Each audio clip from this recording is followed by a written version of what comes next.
এই হচ্ছে ট্রেনে আমরা যাবো ইনশাল্লাহ। এটা হলো মালয়েশিয়ার টার্মিনাল 1, বিশাল এরিয়া।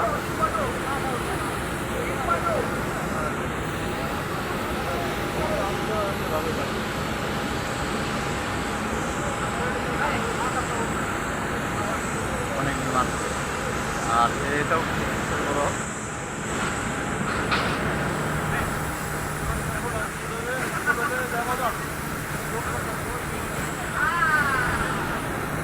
তো আল্লাহ পাক জানি ভালোভাবে দেশে নেয়।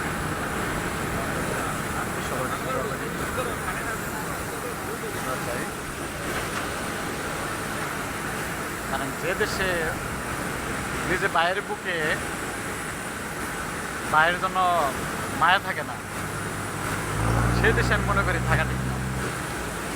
যে দেশে নিজের আপন ভাইয়ের সাথে আপন ভাইয়ের বুকে তার আপন ভাইয়ের জন্য মায়া থাকে না, সে দেশে থাকা আমি মনে করি ইম্পসিবল। আল্লাহ পাক সবারই ভালো রাখুক, দোয়া করি। আল্লাহ যদি কাউরে জানি বিপদে না ফেলায়, মানুষদের যারা আছে সবারই যেন আল্লাহ পাকে ভালোভাবে রাখতে, এটা আমি আল্লাহ পাকের কাছে দোয়া করি।